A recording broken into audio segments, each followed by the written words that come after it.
We begin with breaking news. Police are investigating a shooting in Southeast D.C. Thank you for joining us for DC News Now at 4. I'm Tosin Fakile. Mark Hall has the day off. Police are investigating on Savannah Street, just a block away from Congress Heights Metro Station. Details are limited. We have a crew at the scene right now working to gather more information. We'll pass along any updates as soon as we learn more.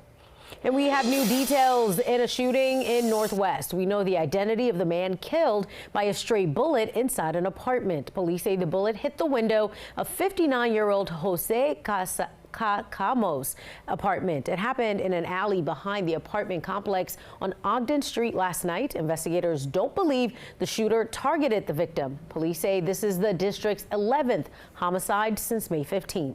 This is tragic. There's no doubt about it. Everyone deserves to feel safe.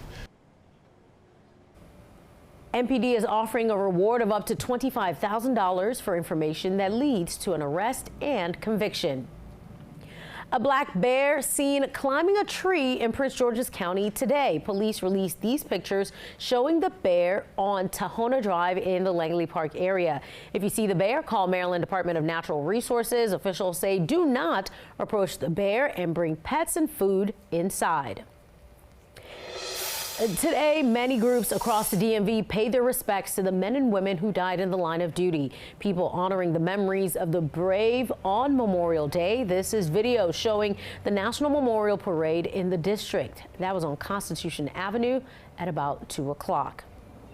Let's send things over to meteorologist Damon Matson for a first look at our forecast. And Damon, it really was a beautiful day as people spent time outside honoring people or just enjoying having the day off. Yeah, all in all, Tosin, I mean, this entire holiday weekend, we've gotten pretty lucky. Yeah. Mother Nature been on our side. As long as you don't mind the cooler temps. Which I don't. Yeah, Tosin doesn't care. I don't care either. I know some folks would have preferred the 80s, but alas, we didn't get that. Now, what we did get this afternoon, finally, those pesky clouds that were hanging over most of northern Virginia, southern Maryland, and the district, there they went. Down to the south, they finally got pushed out of here so that for at least the back half of the afternoon, the entire DMV got to enjoy some sunshine before this Memorial Day comes to a close. So that is certainly a benefit here for us. It'll wrap up this extended weekend on a very dry, comfortable, and a little bit cool note. Despite the sunshine,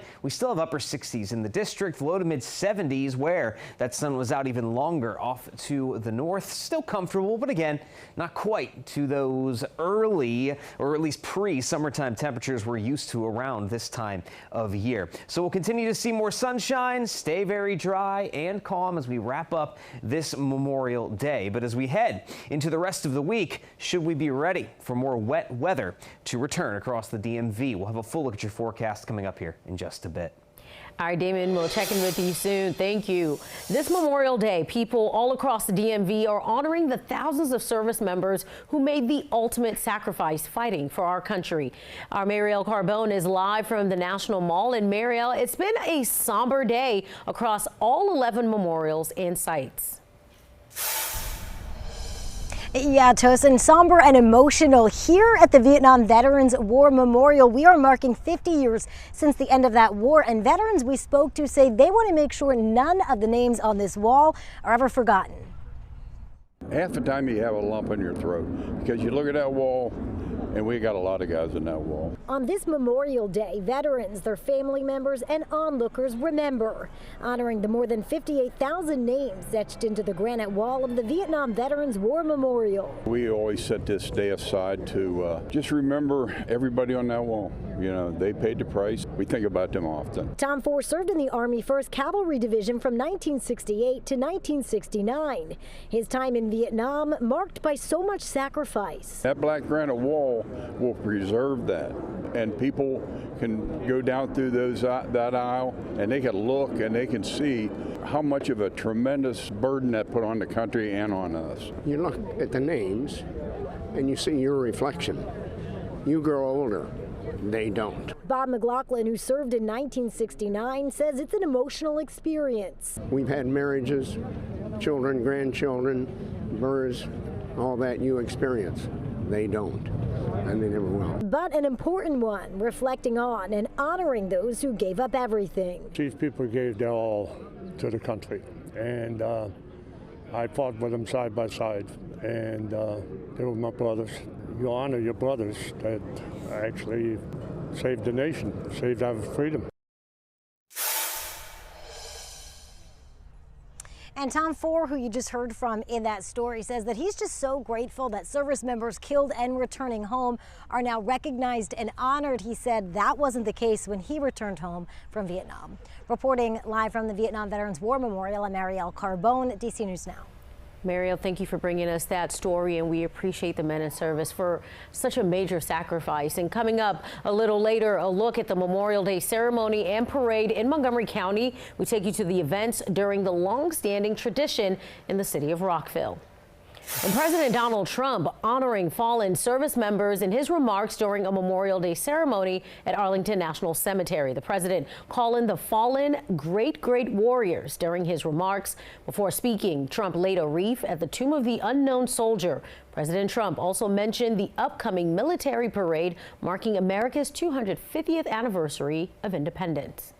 America's best and America's bravest have fought, bled, and died so that we could pick up the torch of liberty, raise it high. Today we honor their memory.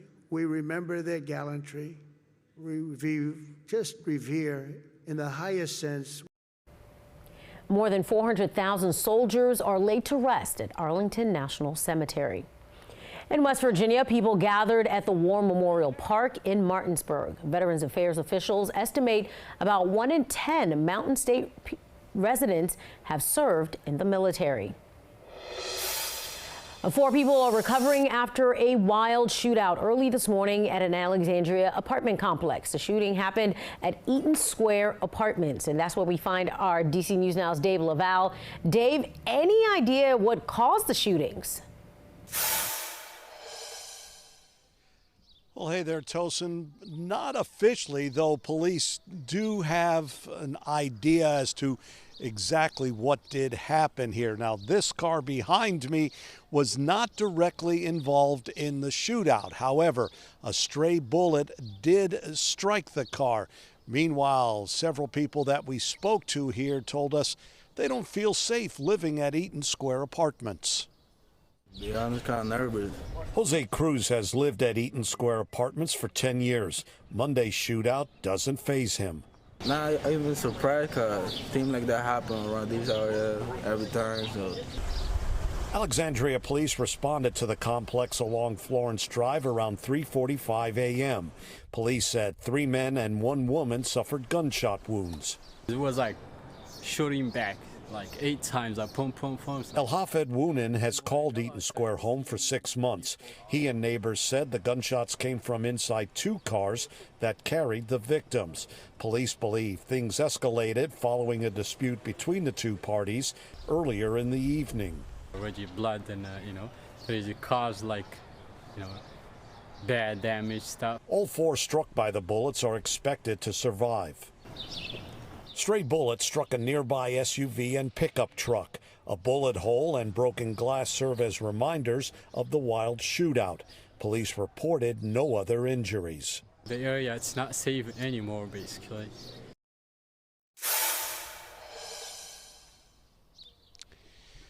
Police said no arrests have been made so far, and they're still looking for suspects.